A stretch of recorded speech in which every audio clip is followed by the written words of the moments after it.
하나님의 말씀을 봉독하겠습니다. 사사기 6장 11절에서 16절까지의 말씀입니다. 구약성경 369면에 있습니다.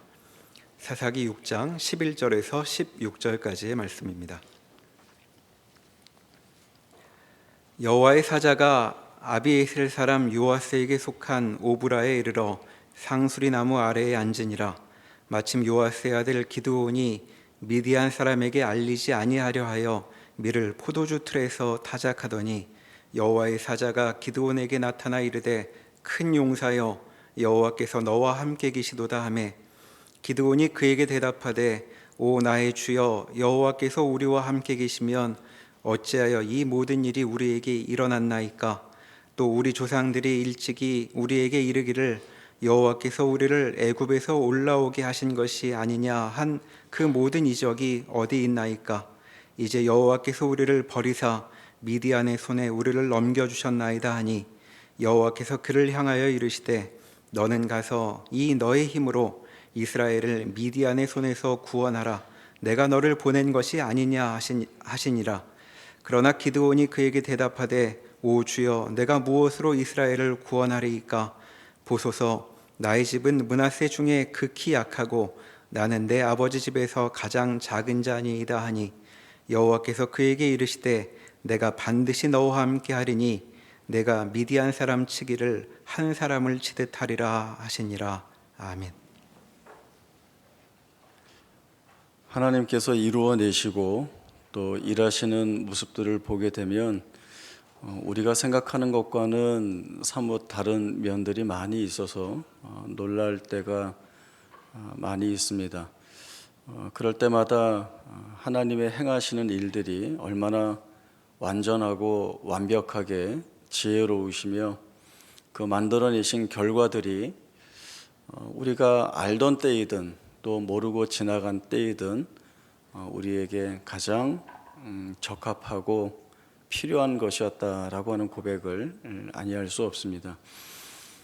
저희가 이제 사사기의 말씀을 통해서 하나님은 어떻게 일하시기를 기뻐하시는가, 또 그 일하시는 모습들을 통하여서 우리에게 어떤 항복을 받아내시려고 하시는가라고 하는 부분들을 대단히 상세하게 확인해 볼 수 있습니다. 그런 면에서 이제 오늘부터 살펴보게 될 기드온에 대한 말씀들이 우리에게 많은 도전과 또 힘을 주게 됩니다. 사사기 6장 1절의 말씀을 보면 두보라 이후 40년 동안 평온한 삶을 살았던 이스라엘 백성들이 다시금 여호와의 목전에 악을 행하였다라고 하는 말씀이 나오고 있습니다. 이스라엘 백성들이 저지른 그때그때마다 죄가 무엇인지 분명하게 성경이 지적해주고 계시지는 않지만 기드온이 살고 있었던 그 당시의 상황들을 면밀히 들여다보면 이스라엘 백성들이 바알과 아세라를 섬기고 있었기 때문에 여호와의 목전에서 행한 악이라고 하는 것은 결국 하나님을 잊어버리고 우상을 섬긴 것이다 라고 하는 생각들을 해보게 됩니다. 이러한 죄악으로 인하여서 하나님은 이스라엘 백성들을 7년 동안 미디안의 손에 넘겨주시게 되고 성경은 미디안의 손이 이스라엘을 이겼다라고 말씀을 합니다. 미디안의 손이 이스라엘을 이겼다라고 하는 이 말씀에는 많은 의미가 담겨 있는데 이 말에는 미디안이 강해서 이스라엘을 억압하고 지배하게 되었다라고 하는 의미도 아니고 또 이스라엘 백성들이 힘이 약해서 미디안 족속에 정복당하였다라고 하는 의미도 아닙니다. 미디안 손에 넘기신 분은 하나님이십니다. 주체가 하나님으로 되어 있습니다. 그리고 주체이신 하나님께서 행하신 일이 이스라엘을 미디안의 손에 넘기신 것입니다. 그러면 이스라엘 백성들은 자신들의 삶 가운데에서 이 같은 현실이 무슨 이유 때문에 드러난 일이고 또 이 현실 앞에서 우리는 무엇을 해야 되는가라고 하는 사실들을 정확하게 끄집어낼 수 있어야 합니다. 분명한 것은 이스라엘의 죄악이 그들을 심판의 자리에 세웠다라고 하는 것입니다. 성경은 상황을 조금 더 자세하게 설명을 이어갑니다. 미디안 족속이 이스라엘 백성들을 억압하는 그 7년의 세월은 대단히 고통스러운 세월으로 기록을 하고 있습니다. 다른 족속에 의해서 또 억압을 받고 있던 그 시대의 연수도 다르지만 유독 미디안 족속의 손에서 핍박을 받은 이 일을 성경은 대단히 고통스럽게 설명을 하고 있습니다. 이스라엘 백성들이 파종할 때가 되어서 씨를 뿌려두면 미디안 족속들이 자신들의 모든 가축들을 다 데리고 이스라엘 백성들에게 침입해 들어옵니다. 그리고 싹이 나기 시작한 그 모든 것들을 미디안 족속의 가축들이 다 뜯어먹도록 내버려 둡니다. 한 번 먹고 돌아가는 것이 아니라 장막을 쳐놓고 이 말은 아주 오랫동안 눌러 앉아 모든 것들을 다 없앴다라고 하는 뜻입니다. 오랫동안 이스라엘 백성들이 자신들의 양식으로 삼을 것들을 다 쓸어버리고 그리고 돌아갈 때에는 이스라엘 백성들의 가축들을 다 빼앗아 가게 됩니다. 원래 어떤 한 민족을 정복하게 되면 얻어낼 것은 경제적인 이익들입니다. 공물을 받아내든 또 무엇을 빼앗아 오든 아니면 세금을 많이 부과하든 이렇게 무언가를 뺏어오는 것으로 유익을 삼게 됩니다. 그러나 미디안 족속은 그런 생각이 없습니다. 그저 못살게 굴고 이스라엘 백성들을 철저하게 짓밟아 궁핍하고 핍절하게 만드는 것밖에는 없는 것처럼 이러한 행동을 하고 있습니다.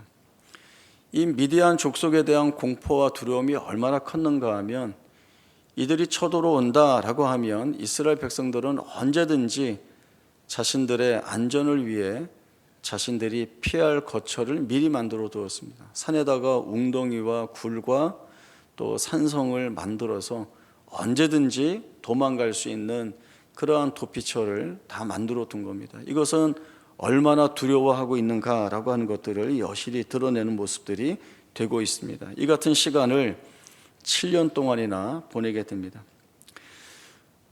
이스라엘 백성들은 사실 대단히 핍절한 상태에서 하나님께 부르짖습니다. 그러나 이 부르짖음은 우리가 이렇게 하나님 앞에 범죄하였습니다, 용서해 주십시오라고 하는 회개의 차원에서 부르짖는 것이 아니라 그저 다 빼앗기고 궁핍하고 못살게 되어서 비명을 지르는 것으로 하나님 앞에 서고 있는 것입니다. 보통 이런 때에는 이전과 같으면 하나님께서 그 즉시로 사사를 보내어서 이스라엘 백성들을 원수들의 손에서 구원해 내시고 그 구원의 은혜를 입은 이스라엘 백성들로부터 하나님이 찬송을 받으십니다. 그러나 이번에는 그렇게 하시지 않고 선지자 하나를 보내셔서 너희가 겪고 있는 이 현실이 무엇 때문인지를 보게 하십니다. 저희 사사기 6장 7절에서 10절까지의 말씀 보겠습니다. 사사기 6장 7절에서 10절입니다.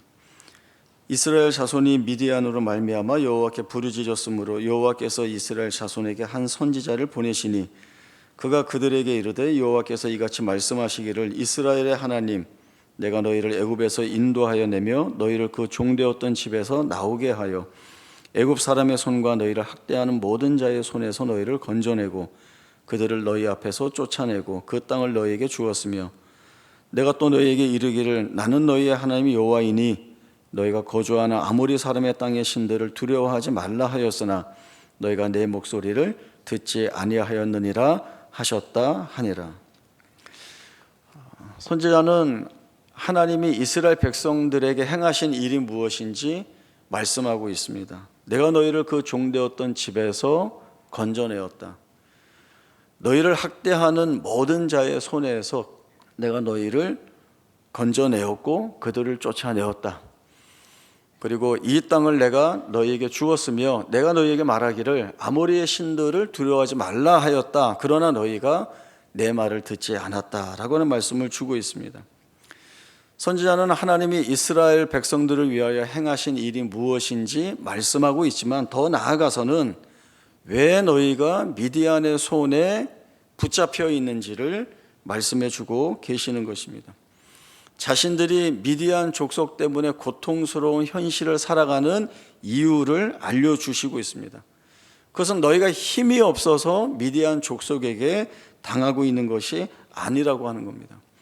하나님을 잊어버리고 너희 마음대로 사는 그 죄가 너희를 고통스러운 현실 속으로 밀어 넣었다라고 하는 이 분명한 일을 직면하도록 하나님이 선지자를 통하여 말씀을 해주시고 있습니다. 이 같은 사실을 제대로 알지 못하면 우리가 힘이 없어서 미디안 족속에게 당하고 있는 것이다 라고 생각하거나 우리를 안전하게 보호하기 위해서는 하나님이 우리를 지켜주셔야 한다가 아니라 우리가 힘을 길러서 미디안 족속을 무찔러야 된다라고 하는 잘못된 방향으로 가게 될 것이기 때문에 하나님은 바른 해결책을 위하여 이스라엘 백성들에게 하나님이 주시고자 하시는 말씀을 깨닫도록 선지자를 보내 말씀을 주고 계시는 것입니다. 이 같은 사실을 정확히 진단해 주신 이후에야 하나님이 그 다음에 사사를 보내시고 그들을 구원하실 그 다음에 구원의 단계로 넘어가십니다. 그러나 이미 우리가 다른 사사들에게서 보았듯이 하나님이 지금도 이 열악하고 핍절한 절박한 상황 속에 있는 이스라엘 백성들을 구원해 내기 위하여 세우시는 사사는 사람들이 생각하듯이 나라를 구하는 영웅, 힘과 능력과 지혜가 스스로에게 있어서 그 일을 하는 자가 아니라 많이 부족하고 모자라지만 하나님이 세우시는 자가 주의 일을 한다라고 하는 사실들을 이 기도원을 통하여 보여주시게 됩니다. 우리는 뭔가 위대하고 뜻깊은 일을 하는 사람들에 대한 기준을 생각할 때 그럴 만한 능력이 있지 않겠는가, 그래야 쓰임을 받는다라고 하는 생각을 갖게 됩니다. 그러나 그런 차원에서 기도원을 보면 모자라도 한참 모자랍니다. 부족한 것이 너무나도 많은 기도원입니다. 기도원은 집안이 좋은 것도 아니고 개인이 출중한 능력을 가지고 있는 것도 아니고 뭔가 기대할 만한 것이 있는 사람도 아닙니다. 더군다나 기드온의 아버지는 바알 제단을 만들고 아세라 목상을 세우는 일을 했던 사람입니다. 무엇 하나 드러낼 것이 없는 자입니다. 그러면 거꾸로 가서 대번에 이런 생각이 들죠. 그럼 그런 사람 데려다가 어떻게 하나님의 일인 사사의 책임을 맡기겠는가? 바로 여기에 하나님이 그렇게 일하시는 이유가 담겨 있는 것입니다. 사사시대에 부름받는 모든 사사들이 누구 하나 뛰어난 사람들이 없습니다. 사람들이 가지고 있는 기준에 훨씬 못 미치는 사람들이 부름을 받고 있습니다. 그러나 그들이 하나님이 구원해 내시고자 하시는 모든 목적과 뜻들을 다 훌륭하게 완수해냈습니다. 그것은 그들에게 그럴 만한 실력이나 힘이 있는 것이 아니라 하나님의 손에 붙잡혀 쓰임 받을 때, 하나님이 구원의 역사에 일을 하실 때에 하나님이 그 결과를 충분히 만들어낼 수 있다라고 하는 사실을, 그 암울한 죄악이 가득한 은혜가 필요한 그 시대에 하나님이 보여주신 은혜의 내용인 것입니다. 결국 이겁니다. 너희가 하는 것이 아니라 내가 한다라고 하는 겁니다. 선지자를 통해 말씀하시는 것이 바로 그것입니다. 너희가 애굽에서의 해방을 만들어낸 것이 아니라 내가 너희를 그 종되었던 집에서 건져냈다. 너희가 힘을 길러서 너희의 학대하는 자들의 손에서 벗어난 것이 아니라 내가 너희를 그 학대자의 손에서 건져내었다. 아모리의 신들을 두려워할 것이 아니라 하였는데 내가 그 모든 것들을 다 무너뜨리고 너희를 지키고 보호하고 복을 줄 수 있는데 너희가 왜 내 앞에서 뒤돌아 섰느냐라고 하는 이 하나님의 메시지가 이스라엘 백성들은 자신들의 이 고통스러운 현실이 무엇에서 기인할 수 있는 것이었는지를 돌아볼 수 있는 자리가 되어야 하는 것입니다. 하나님이 아무것도 할 수 없는 사사를 세워서 일하시는 것은 이스라엘 백성들로 하여금 스스로 이러한 결론에 이르게 하기 위한 것입니다. 우리가 하지 않았어. 이 결과는 우리가 만들어낸 것이 절대 아니야. 그렇다면 이 일을 누가 했는가? 그것은 하나님이 하셨다는 고백을 하지 않을 수 없다라고 하는 이 결론에 이르게 하기 위하여 하나님은 보통 사람들이 생각하지 않는 이 같은 일들을 해내시는 것입니다. 하나님의 방법은 놀랍습니다. 하나님은 때로는 가장 연약한 자, 모자란 자, 부족한 자, 때로는 가장 악한 자를 들어 하나님의 일에 쓰십니다. 좋은 예가 바울이라고 생각합니다. 바울은 자신을 비방자요, 박해자요, 폭행자라고 말합니다. 그리고 더 나아가서 죄인 중에 내가 괴수였다라고 하는 말을 합니다. 바울이 이렇게 자신의 과거를 있는 그대로 철저히 돌아볼 수 있는 것은 지금 주께서 나를 세워주신 이 은혜의 자리가 무엇인지를 알기 때문에 이 같은 고백을 하고 있습니다. 주께서 나에게 긍휼을 베풀어 주시고 그리고 그 주께서 내게 사도의 책임을 맡겨주심으로 인하여 그 일을 내가 하게 되었다라고 하는 겁니다. 그리고 그 주의 긍휼하신 은혜는 나 한 사람을 돌이키게 하는 것으로 끝나는 것이 아니라 이런 내 모습을 통하여 장차 많은 사람들이 주의 은혜로 인도받음을 깨닫게 하려는 그 하나의 사례로 자신의 삶이 쓰여지고 있다는 것을 증거하고 있습니다. 바울은 이렇게 얘기합니다. 세상적으로 육신으로 자랑할 것 내가 너희보다 더 많다라고 하는 이야기를 합니다.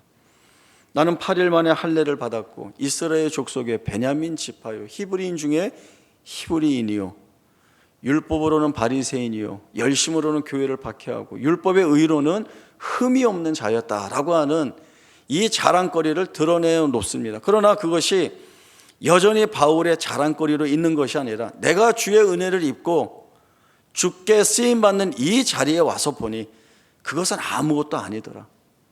오히려 헛된 것이더라. 그래서 그 모든 것들을 내가 배설물로 여겼다라고 하는 고백을 하는 자리에까지 이르게 됩니다.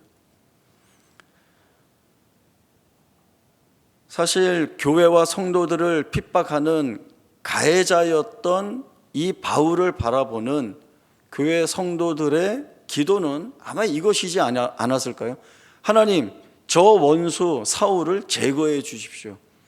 그래야 교회가 평안하지 않겠습니까? 그래야 성도가 보호받지 않겠습니까? 그러나 하나님은 그 가해자, 원수라고 하는 사울을 불러다가 하나님의 사도인 바울로 만들어서 주의 이름을 유대인들과 많은 이방인들에게 증거하는 자로 삼으십니다.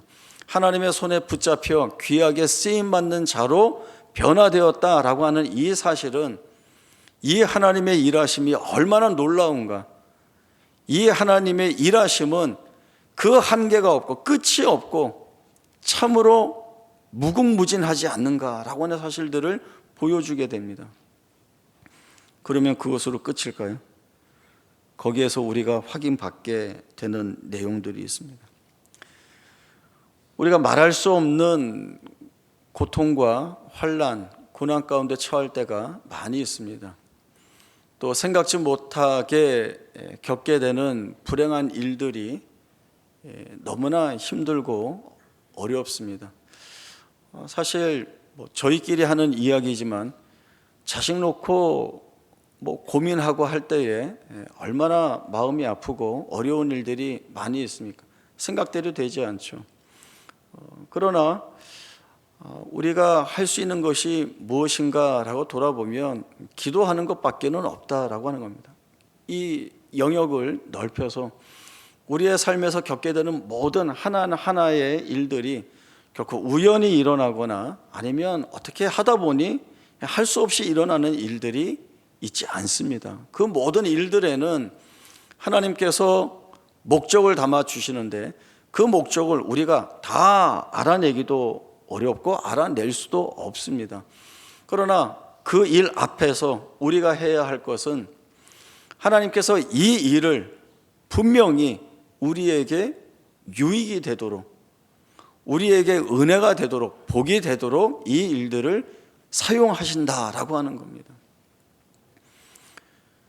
그런 면에서 우리는 고난 속에서도 또 환난 속에서도 감사할 이유들을 충분히 찾아낼 수 있고, 또 하나님이 마땅히 찬송을 받으실 하나님이라는 사실들을 우리의 삶 속에서 끄집어낼 수가 있게 됩니다.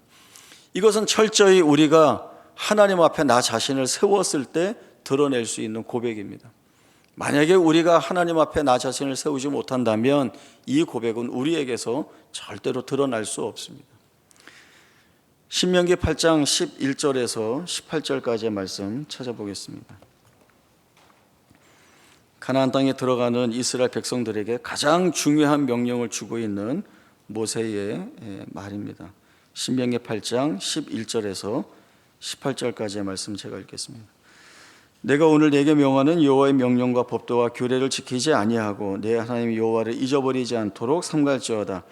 내가 먹어서 배부르고 아름다운 집을 짓고 거주하게 되며 또 내 소와 양이 번성하며 내 은금이 증식되며 내 소유가 다 풍부하게 될 때에 내 마음이 교만하여 내 하나님 여호와를 잊어버릴까 염려하노라.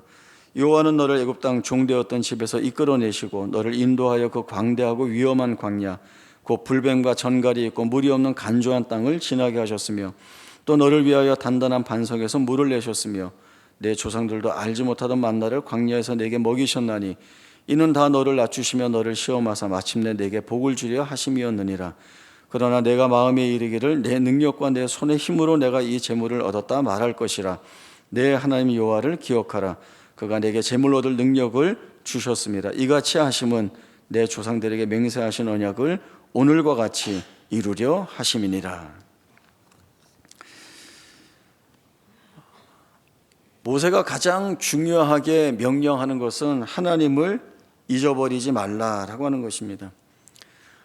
하나님을 잊어버리지 않는다라고 하는 것은 하나님께서 우리 안에서 이루신 일들을 분명하게 인정한다는 고백이 있는 것입니다. 이스라엘 백성들은 가나안 땅을 차지할 겁니다. 왜냐하면 하나님이 주시겠다고 약속하셨기 때문에 그렇습니다. 하나님이 약속하신 그 땅에 들어가면 하나님께서 하늘의 은혜를 부어주셔서 모든 면에서 풍족한 삶을 살아가게 될 것입니다. 먹는 것이 배부르고 아름다운 집에 거주하고 가축이 증식되고 은금이 증식되고 모든 소유가 넉넉하게 될 것입니다. 그러니까 하나님이 해 주시겠다는 약속이기 때문에 어느 것 하나 부족하지 않게 다 이루어질 일들입니다. 그러면 이러한 하나님의 은혜 앞에 이스라엘 백성들이 고백해야 할 것은 이 모든 것이 다 하나님의 은혜였다는 것이죠. 오늘 우리 찬양대 찬양처럼 당연하게 주어지는 것이 아니라 다 하나님의 은혜였다라고 하는 것입니다. 이것이 하나님을 잊지 않고 자신을 하나님 앞에 세우고 사는 자에게서 나오는 당연한 고백입니다. 그러나 모세가 무엇을 경계하고 있죠? 너희가 하나님을 잊어버리지 않아야 된다라고 하는 겁니다. 하나님을 잊어버리는 순간 하나님이 주신 모든 은혜는 이렇게 바뀌게 됩니다. 내가 이루었다라고 하는 거죠. 내 손과 내 능력으로 내가 이루었으니 하나님께 감사할 것이 없습니다. 은혜로 여길 것이 없습니다. 자신을 하나님 앞에 세울 것도 없습니다.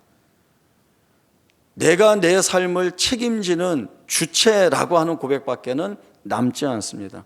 하나님은 그것을 교만하다고 말합니다.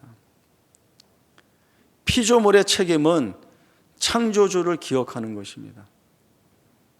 피조물의 사명은 창조주의 영광을 위하여 살아야 하는 것입니다. 이 피조물이 창조주를 잊어버리는 순간 바로 거기가 죄된 자리입니다.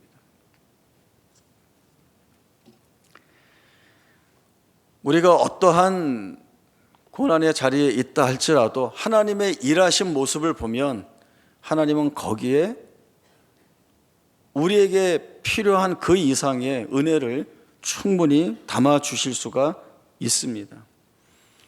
우리가 말할 수 없는 절박한 고통의 자리에 있다 할지라도 우리가 거기에서 사사시대를 뒤돌아봐야 합니다.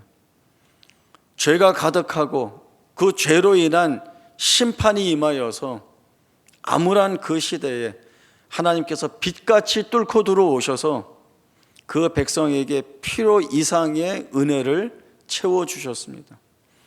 이렇게 하면 채워질까라고 하는 방법으로 하시지 않고 하나님의 방법으로 하십니다.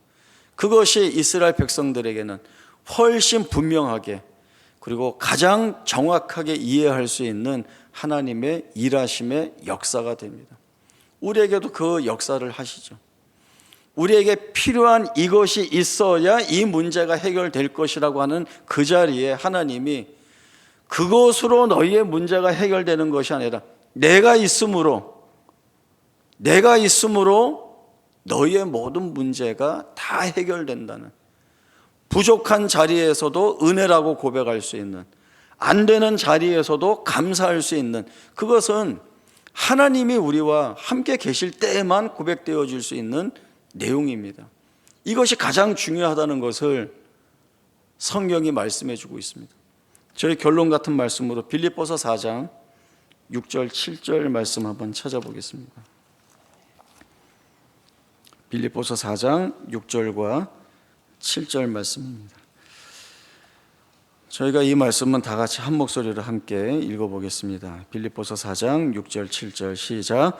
아무것도 염려하지 말고 다만 모든 일에 기도와 간구로 너희 구할 것을 감사함으로 하나님께 아뢰라. 그리하면 모든 지각에 뛰어난 하나님의 평강이 그리스도 예수 안에서 너희 마음과 생각을 지키시리라. 아멘. 아무것도 염려하지 말고 다만 모든 일에 기도와 간구로 너희 구할 것을 감사함으로 하나님께 아뢰라. 그리하면 모든 지각에 뛰어난 하나님의 평강이 그리스도 예수 안에서 너희 마음과 생각을 지키시리라. 내가 너희 염려 다 해결해 줄게. 너희 평생 아무 염려 없이 살게 해줄게. 내가 꼭 그렇게 해줄게 라고 하는 약속의 말씀이 아닙니다. 어디에도 염려하지 말라고는 하지만 다 해결해 주겠다는 말씀은 없습니다. 굉장히 유의해야 될 부분이 있는데 그것이 무엇인가 하면 감사함으로 너희 구할 것을 하나님께 아뢰라 라고 하는 겁니다. 무엇으로? 기도와 간구로. 기도라고 하는 것은 우리의 기도를 들으시는 하나님이 계시다라고 하는 것이 전제되어 있는 것이고, 우리가 간구한다라고 하는 것은 우리의 그 간구에 응답하시는 하나님이 계시다는 것을 전제하고 있는 것입니다. 그런데 여기서 말씀이 어떻게 확장이 되는가 하면 하나님의 평강이 그리스도 예수 안에서 너희의 마음과 생각을 지키신다는 거예요. 문제 해결해 줄게. 이건 아무것도 아니야. 너는 이제 탄탄대로 꽃길만 걷는 거야가 아니라 하나님의 평강이라고 하는 말씀을 주시고 있습니다. 그것도 그리스도 예수 안에서 주어지는 것. 우리가 아무리 지옥 같은 상황에 처해 있다 할지라도 거기에 하나님이 찾아오셔서 하나님의 평강을 주시면 그 자리는 천국과 같은 자리로 바꿀 수 있습니다. 하나님이 바꾸어 주실 수 있습니다. 이것이 우리가 붙들고 믿어야 하는 믿음이어야 합니다. 하나님이 내 문제를 해결해 주심으로 내 마음속에 있는 고통을 털어내는 것으로, 아무 문제 없는 것으로 내가 행복해지는 것이 아니라 하나님이 나를 만나 주실 때, 하나님이 내 삶에 들어오실 때에야 내가 복되다는 것, 이 사실을 믿음으로 고백할 수 있는 자리에 가야 하는 것, 그것이 사사시대의 역사를 통하여 우리 앞에 증거로 꺼내놓으시는 것들입니다. 너희가 하는 것이 아니라 내가 이렇게 해야 된다라고 하는 증거로, 확실한 증거로 꺼내 보여주시는 것이죠. 확실한 증거 앞에 다른 이유를 댈 수가 없습니다. 하나님이 그렇게 일하시니 하나님이 우리 안에서 만들어내실 것입니다. 이 모든 상황들이 뒤집어질 수 있고, 하나님이 해주시지 않는다 하여도 우리 안에서 감사의 거리들을 찾아낼 수 있도록 하나님이 이끄신다면 그것으로 됐습니다 라고 하는 것이 우리 앞에 살아온 믿음의 선진들의 귀한 은혜의 고백입니다. 오늘 이 사사시대의 말씀들을 돌아보면서 여러분들 어떤 고백을 가지고 하나님 앞에 서겠습니까? 그래도 아직까지는 내 문제 해결해 주세요. 그래야 내 마음이 편합니다. 그래야 나 하나님 믿을 것 같습니다. 이 고백으로 설지, 아니면 하나님의 일하심이 무엇인지를 분명히 보았기 때문에, 또 이미 살아온 내 삶 가운데에서 하나님의 은혜의 경험으로 채워주신 것들이 있기 때문에 지금은 그보다 더 어려운, 더 절박한, 더 절망스러운 상황 가운데 있지만 그것과 상관없이 하나님은 동일하게 역사하셔서 귀한 은혜의 내용들을 만들어 내실 것이라는 믿음을 오늘도 조금이라도 그 한 자락을 붙잡는 고백이 있다면 하나님은 우리를 기쁘게 여기실 것입니다. 그리고 우리 안에서 주신 약속의 말씀처럼 역사하실 것입니다. 그러면 우리는 또 어느 때에 하나님이 우리 안에서 이렇게 뒤집어 이루어 놓으신 그 은혜의 일들을 통하여 정말 하나님 이렇게 일하셨구나, 정말 감사하다라고 하는 것들을 다시 쌓게 되고, 또 다른 고통과 환난 앞에 섰을 때에 그렇게 역사하셨던 하나님의 일들을 끄집어내서 하나님 오늘도 동일하신 그 하나님으로 역사해 주십시오라고 하는 믿음 있는 고백을 드러낼 수가 있게 될 것입니다. 이 믿음 있는 자리로 저와 여러분이 함께 나아갈 수 있기를 바랍니다. 기도하겠습니다. 하나님 아버지 은혜를 감사합니다. 우리가 아무리 고통과 절망스러운 상황에 처해 있다 할지라도, 우리가 말할 수 없는 탄식의 거리와 또 한계에 부딪혀 있다 할지라도 우리를 찾아오셔서 하나님이 주시는 평강이라고 한다면 우리는 그 자리에서 은혜를 기억하고 하나님 앞에 찬송을 올려드릴 수가 있습니다. 하나님은 그 일들을 만들어내실 하나님이십니다. 그리고 우리 안에 이미 만들어 담아두신 하나님이십니다. 이 하나님 붙들고 사는 믿음의 삶이 우리를 가장 복되게 한다는 이 고백을 가지고 주 앞에 서오니, 지금까지 우리 안에서 믿음의 역사를 일으키신 그 하나님께서 변함없이 동일한 하나님으로 일하셔서 이 하나님 붙들고 사는 귀한 은혜의 복들이 우리의 생애 가운데 풍성하게 채워지는 은혜를 맛보도록 우리와 함께하여 주옵소서. 거룩하신 예수님의 이름으로 기도하옵나이다. 아멘.